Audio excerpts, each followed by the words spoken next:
फुलेंना छळणारे लोक कोण होते हे लपवण्याचा प्रयत्न सरकारच्या माध्यमातून होत आहे। तसाच दीनानाथ मंगेशकर रुग्णालयामध्ये दोषींना वाचवण्याचा प्रयत्न, लपवण्याचा प्रयत्नही राज्य सरकार करत आहे। आमची भिसे यांच्या मृत्यूच्या अनुषंगानं, भगिनीच्या मृत्यूच्या अनुषंगानं आमची थेट मागणी आहे की या दीनानाथ मंगेशकर जे रुग्णालय आहे त्या रुग्णालयामध्ये जे धर्मदाय आयुक्तांच्या अनुषंगानं ज्या काही अटी शर्ती आहेत त्याचा भंग झालेला आहे। त्या जमीन मिळण्यापासूनचा सगळा घटनाक्रम माहिती आहे। त्यामुळे ते रुग्णालय हे आता पैशाशिवाय काम करत नाही। खाजगी रुग्णालय जे करू शकत नाही ते धर्मदाय रुग्णालय करतं। तेव्हा सरकारनं ताबडतोबीनं त्याची कार्यकारिणी जी ती बरखास्त करावी आणि जिल्हाधिकाऱ्यांच्या अध्यक्षतेखाली त्या ठिकाणी नवीन कार्यकारिणी करावी की जेणेकरून ती कायद्याच्या अनुषंगानं काम करेल। ही आमची पहिली मागणी आहे। त्या दवाखान्याचं जे कार्यकारी मंडळ आहे ते बरखास्त करावं व सरकारने तो दवाखाना ताब्यात घ्यावा, कारण त्यासाठी असणारी जमीन असेल ही सरकारच्या माध्यमातून त्या ठिकाणच्या सर्व दलाच्या सर्व पक्षांच्या माध्यमातून मिळाली आहे।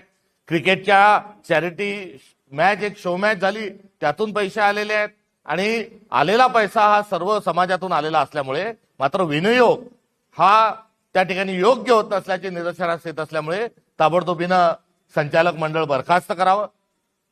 दुसरा, सदोष मनुष्यवधाचा जो गुन्हा आहे हा डॉक्टर केळकर आणि विश्वस्त मंडळ आणि तद्वतच ज्या उपचार थेट नाकारणाऱ्या व्यक्तींवर ताबडतोबीनं सदोष मनुष्यवधाचा गुन्हा हा दाखल करावा ही आमची मागणी आहे। आणि फुले या चित्रपटात जो इतिहास लपवत आहे तेच सरकार या भिसे मृत्यू प्रकरणातील वस्तुस्थिती लपवत आहे। याबद्दल त्यांनी शरम बाळगावी ही देखील या पत्रकार परिषदेच्या निमित्तानं आमची मागणी आहे। रिकामा देवारा नावाचं वि. स. खांडेकरांची कादंबरी आहे, त्यामध्ये देव हृदयात असतो आणि हृदयातला देव पाहता येत नाही म्हणून तो देवाऱ्यात ठेवायचा हा एक हट्ट केला जातो आणि तो हट्ट पूर्ण करण्यात असताना एक देवारा आणला जातो। फार सुंदर देवारा असतो, त्यामध्ये ती मूर्ती ठेवल्या जाते आणि मूर्ती ठेवल्यानंतर यात्रा, सण, उत्सव साजरे होत असताना एक वेळ अशी येते की त्यामध्ये फुलं पडतात, तिथे देणगींची रास पडते आणि जो देव आहे तो देवाऱ्यातून कुठेतरी हा पायंदळी येऊन जातो। लोक देवाऱ्यामध्ये जाऊन फुलं वाहतात आणि देव हा पायाखाली तुडवला जातो। आज नेमकेपणानं मंगेशकर रुग्णालयात या वि. स. खांडेकरांच्या रिकाम्या देवाऱ्यासारखीच परिस्थिती झालेली आहे।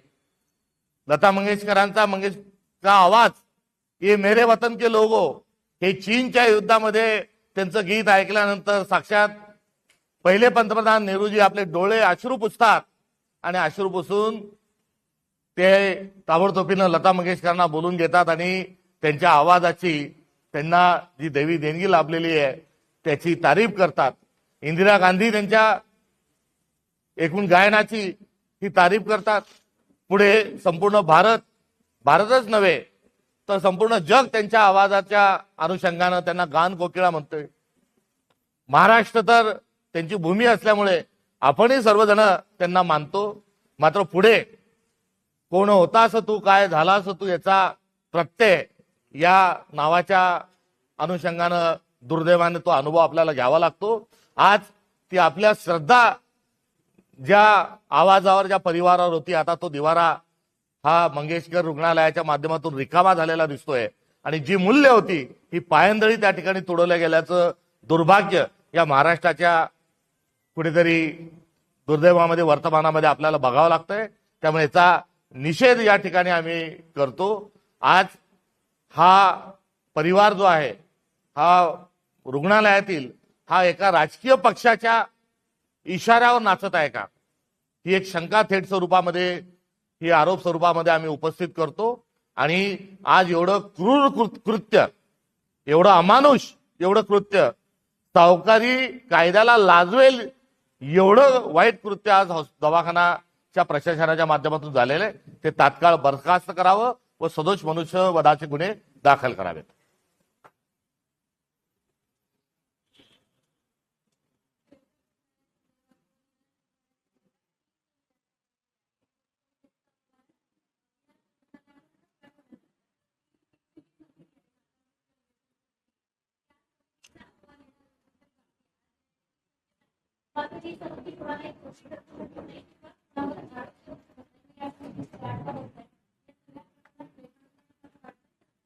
हाताच्या कंगणाला आरसा कशाला? मृत्यू झाला, त्या मृत्यूच्या अनुषंगानं सीसीटीव्ही तात्काळ हे पोलीस यंत्रणेने ताब्यात घ्यावेत. सोबतच फोन केला, काय केला या संदर्भात डॉक्टर केळकर हे उडवाउडवीचे उत्तर देत आहेत. घटनाक्रम जो आहे तो लपवला जात आहे. त्यामुळे सीडीआर जो आहे, मृतकाच्या पतींचा जो सीडीआर आहे, मोबाईल सीडीआर, हा तात्काळ स्वरूपामध्ये सरकारनं तो सीडीआर ताब्यात घ्यावा, सीडीआर काढावा. दवाखान्यातील पीआरओ असतील, डॉक्टर केळकर असतील, यांच्याही मोबाईलचा सीडीआर काढावा आणि तात्काळ स्वरूपामध्ये सदोष खुनाचा जो वध, सदोष मृत्यूचा मध्ये खुना तत्सम हा गुन्हा दाखल करावा. यामध्ये जो वेळ काढूपणा आहे हा आपल्या सगळ्यांच्या समोर आहे. तात्काळ स्वरूपामध्ये गुन्हे दाखल व्हायला पाहिजे होते आणि साधारण नाही तर गंभीर स्वरूपाची बाब असल्यामुळे तसेच गंभीर गुन्हे दाखल व्हावे. आर्थिक मागणी केल्याच्या अनुषंगानं देखील गुन्हे दाखल व्हावे. एकत्रित स्वरूपामध्ये गुन्हा केल्या असल्यामुळे एकत्रित स्वरूपामध्ये कटातील सर्व सहभाग्यांचा त्यामध्ये समावेश करावा. समिती बरखास्त करावी आणि सरकार यामध्ये वेळ काढूपणा करत आहे, घटना लपवत आहे. ज्या पद्धतीनं सावित्रीबाईंच्या शिक्षणाला जात असताना त्यांना छळल्या गेलं हे चित्रपटातून वगळावं याकरता सरकार जसा खटाटोप करत आहे तसंच कुठेतरी मांडोली व्हावी, मध्यम मार्ग निघावा, प्रकरण थंड करावं, ही वेळ काढू सरकार याच्यामध्ये भूमिका घेत आहेत. आमची एवढंच नाही तर ताबडतोबीनं गुन्हे दाखल करावेत. एक एसआयटी याची चौकशी ताबडतोबीनं यामध्ये लावावी. निवृत्त न्यायाधीशाच्या अध्यक्षतेखाली एक एसआयटी लागावी व यापुढे महाराष्ट्रातील एकही रुग्ण हा पैशाच्या मागणी केल्यामुळे त्या ठिकाणी मृत्यू होऊ नये, ही याचा धडा शिकण्याची आता वेळ आलेली असल्यामुळे एसआयटी देखील लागावी. आमचा थेट आक्षेप हा आरोप नाही, हा दूध का दूध पाणी का पाणी झालेला आहे. रुग्णालयाच्या दीनानाथ मंगेशकर रुग्णालयाच्या प्रशासनामुळे आणि आर्थिक मागणी पूर्ण न झाल्यामुळे हा बळी झालेला आहे. हे उभ्या महाराष्ट्राला माहिती आहे. मात्र सरकार लपवाछपी जे करताय हे अत्यंत दुर्दैवी आहे, ही अशोभनीय बाब आहे. मी मागच्या वेळेस महिन्याभरापूर्वी आलो असताना गृह विभाग घाशीराम कोतवाल चालवत आहे का हा एक प्रश्न मी आपल्या सगळ्यांच्या समोर उपस्थित करून गेलो होतो. आज त्याचा दुसऱ्यांदा हा पुरावा मिळत आहे. संतोष देशमुखांच्या हत्येमध्ये जेवढा क्रूर पद्धतीने ती हत्या झाली तसाच भाव, ही क्रूरता ही हिंसेच्या स्वरूपात होती. ती क्रूरता ही जी होती ही त्या ठिकाणी आम्हीच राजा होती या अनुषंगाने होती. इथली क्रूरता ही थेट स्वरूपामध्ये नसली तर मात्र 5.5 तास पैसे द्या याचा तगादा लावून एका मातृत्वासाठी आसुसलेल्या एका महिलेला तिथे अडवून ठेवलं जातं, तिथे छळवणूक होते, त्या महिलेपुढे सगळं सांगितलं जातं. वास्तविक पाहता मातृत्व हा प्रत्येक महिलेचा अधिकार आहे. वात्सल्याचा सगळ्यांनी अनुभूती आपण घेतलेली आहे. मात्र मातृत्वाचा अधिकार देण्यापासून त्या ठिकाणी अडवल्या जातं. हा हा अत्यंत क्रूर पद्धतीने हा बळी झालेला आहे. त्यामुळे हा गेलेला बळी हा हुतात्मा स्वरूपामध्ये आपण त्याकडे बघू शकतो का? कारण यापुढे असं होणार नाही, यासाठी ठोस पावलं उचलण्याची आवश्यकता आहे. मात्र सरकार उलट पक्षी हे प्रकरण निस्तारत आहे, हे दुर्दैव आहे.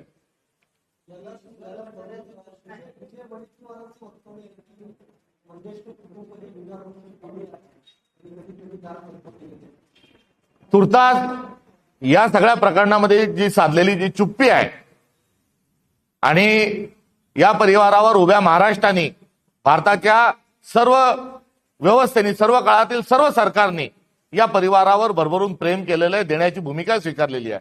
त्यांच्या घरापासून एक उड्डाणपूल काढला जाणार होता आणि तो उड्डाणपूल काढल्यामुळे पेडर रोड या ठिकाणची वाहतूक कोंडी जी आहे ती बऱ्याच अंशी ही नियंत्रणात येणार होती.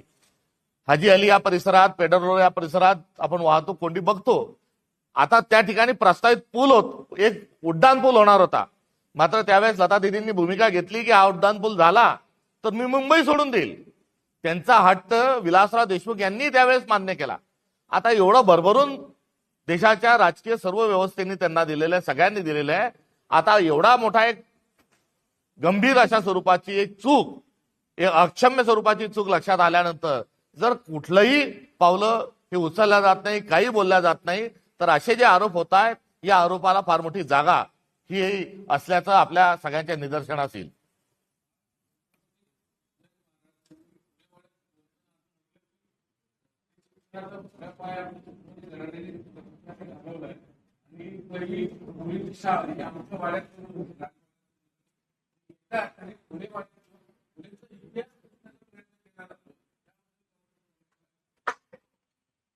जग साक्षी आहे, इतिहास साक्षी आहे की सावित्रीबाई फुलेंचं, महात्मा ज्योतिबा फुलेंचं अनन्यसाधारण जे योगदान आहे ते आपल्या सगळ्यांच्या समोर आहे. विनाकारण खोडसळ पद्धतीने अशा पद्धतीने इतिहासाची छेडछाड केल्या जाणं हे दुर्दैवी आहे. उद्या म्हणतील की गार्गी एक पुराणातली महिला होती, त्या गार्गी ही त्याआधी शिक्षिका होती. दलितांचं, अस्पृश्यांची पहिली शाळा ही फुलेंनी सुरू केली, महिलांची शाळा ही फुलेंनी सुरू केली, हे आपलं प्रतीक आहे आणि याचा अभिमान बाळगला पाहिजे. जिथे 198 वर्ष 200 वर्ष छत्रपतींची समाधी लपलेली होती, ती लपवून ठेवण्याचा घाट गाठला जात होता, त्या छत्रपतींची समाधी शोधणाऱ्या महात्मा ज्योतिबा फुलेंच्या आणि त्यांच्या परिवाराच्या संदर्भात असं केलेलं वक्तव्य हे दुर्दैवी आहे. कुठेतरी अलीकडच्या काळात या छत्रपती परिवारातील आदरणीय उदयनराजे असतील, शिवेंद्रराजे भोसले असतील, हे विनाकारण छत्रपती शिवाजी महाराजांच्या इतिहासाला काळिमा फासणाऱ्या मंडळींची पाठराखण करतानाच एक दुर्दैव बघायला मिळतं. संभाजी महाराजांबद्दल वाईट लिखाण करणाऱ्या सावरकरांबद्दल बोलण्याकरता यांना फुरसत नाही. बंच ऑफ थॉट मध्ये संभाजी महाराजांबद्दल केलेला किळसवाना उल्लेख या संदर्भात छत्रपतींना, सध्याच्या छत्रपती परिवारातील मंडळींना, वारसादारांना बोलण्याची फुरसत नाही. मात्र महात्मा ज्योतिबा फुलेंच्या वाड्यामध्ये येऊन जर अशा प्रकारचं वक्तव्य केल्या जात असतील तर कुठे आपण गेलात आणि कोण होतास तू, काय झालास तू, हे म्हणण्याशिवाय आमच्याजवळ कुठलं दुसरं गत्यंतर नाही. त्यांनी तात्काळ स्वरूपात, कारण इतिहास साक्षी आहे, कोरटकर काय बोलले, कोरटकर एवढं संतापजनक चीड येणारं बोलून त्यावर हे गप्प बसतात. तो राहुल सोलापूरकर विकृत आणि विचित्र बोलतो, त्या संदर्भात बोलायला तयार नाही. सरकारमधील मंडळी हे सर्व प्रकरण रफादफा करत आहेत आणि आज हे त्या पक्षात जर राहत असतील आणि त्या विचारांची कुठेतरी कळत नकळत जर पाठराखण करत असतील तर हे महाराष्ट्राचं दुर्दैव आहे.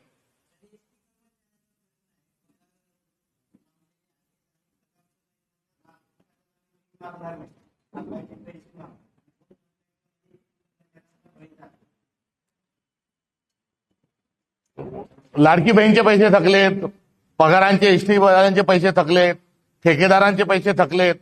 आता फक्त लाडका आमदार, लाडका मंत्री, लाडका व्यापारी याच योजनांची पाठराखण सरकार करत आहे. त्यामुळे सरकार दिवाळीखोरीच्या मार्गाने जात असल्याचं स्पष्ट स्वरूपामध्ये अनेक पुरावे मिळत आहेत. हे ट्रिपल इंजिन सरकार आहे आणि हे प्रसंगी वारंवार सांगत असतो की मोदी साहेबांजवळ आमचं खूप पत आहे, खूप वजन आहे, एक सक्षम नेतृत्व केंद्रात आहे. आता त्या सक्षम नेतृत्वाजवळ यांनी जावं आणि महाराष्ट्राकरता विशेष पॅकेज एक घेऊन यावं, जेणेकरून जी महसुली तूट आहे ती पूर्ण करता येईल, ठेकेदारांची बिलं अदा करता येतील, लाडक्या बहिणीचे 1,500चे 2100 रुपये करता येतील, शेतकऱ्यांची कर्जमाफी करता येईल. यासाठी केंद्रात जाऊन त्यांनी निधी आणावा व रोज जे वाभाड्या प्रशासनाची निघत आहेत ते वाभाडे काढणं थांबवावं.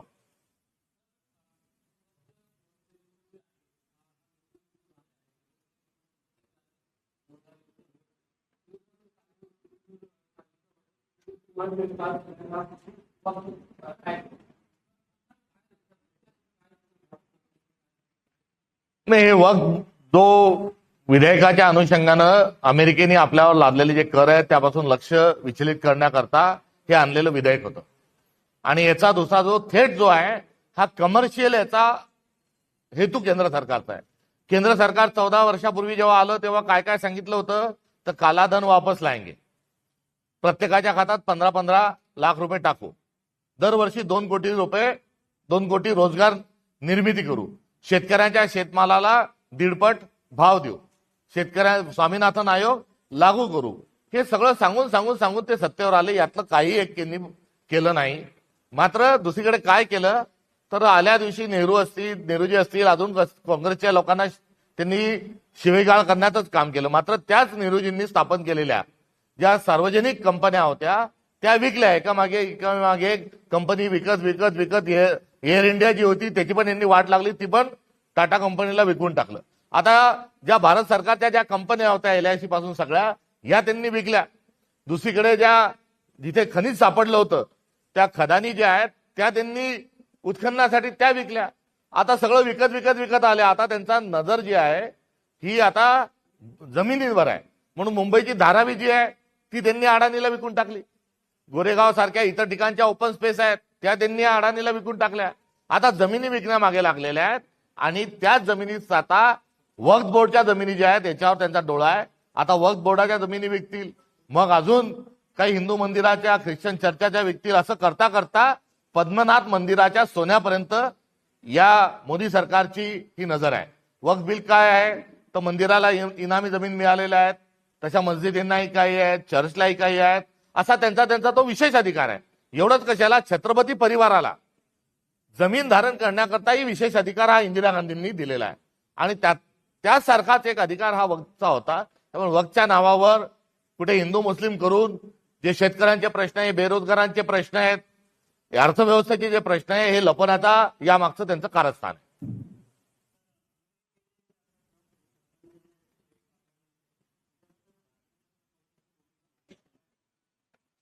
या संदर्भामध्ये जेव्हा देशावर संकट पडतं तेव्हा आपल्या देशाची एक सभ्यता आणि एक पद्धत राहिलेली आहे, एक परंपरा राहिलेली आहे की देश म्हणून आपण एकत्र यावं. जेव्हा चीनची लढाई झाली, पाकिस्तानची लढाई झाली, वेगवेगळ्या जेव्हा आर्थिक अडचणी आल्या तेव्हा तात्कालीन त्या पंतप्रधानांनी देशातल्या सर्व पक्षाच्या लोकांना बोलवलं आणि त्यांच्यापुढे वस्तुस्थिती मांडली आणि एक भूमिका सर्वांनी मिळून ठरवली. आता आज एवढं मोठं संकट आलेलं असताना पंतप्रधानांकडून कोणालाही निमंत्रण नाही. वास्तविक पाहता खूप मोठे अर्थतज्ञ हे देशामध्ये आहेत, ज्यामध्ये अमर्त्य सेन हे आहेत, बॅनर्जी जे आहेत, हे थीट यांना नोबेल पारितोषिक मिळालेले हे आंतरराष्ट्रीय स्तरावरचे तज्ञ आपल्याजवळ आहेत. दुर्दैवानं मनमोहन सिंगजी चालले गेले, मात्र कुठे पी चिदंबरम सारखे अर्थतज्ञ आहेत जे विरोधात जरी असले तरी यांना सगळ्यांना बोलून एकत्रित बसून यावर तोडगा हा भारत सरकारने काढला पाहिजे आणि आपण देश म्हणून या समस्येला पुढे गेलो पाहिजे. मात्र मोदींचा जो अहंकार आहे हा अहंकार त्यांना अबकी बार ट्रम्प सरकार या पार्श्वभूमीसारख्या घटना असल्यामुळे त्यातून त्यांच्या अहंकाराच्या पुढे ते कुठल्याही शहाणपणाचा निर्णय घ्यायला तयार नाही.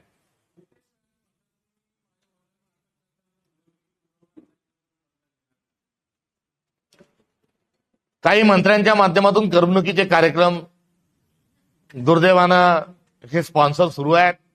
मात्र हे करमणुकीचे आहेत तिथपर्यंत ठीक आहेत, मात्र हे कुठेतरी अपमानाचे, शेतकऱ्यांचा अपमान आता दोनदा झालं, तिसऱ्यांदा झालं तर पहा पुन्हा त्यांनी काहीतरी कृषी मंत्री बोललेत. असे काहीतरी लोक यांनी डायव्हर्शन करण्याकरता ठेवलेले आहेत. चला, थँक्यू, धन्यवाद.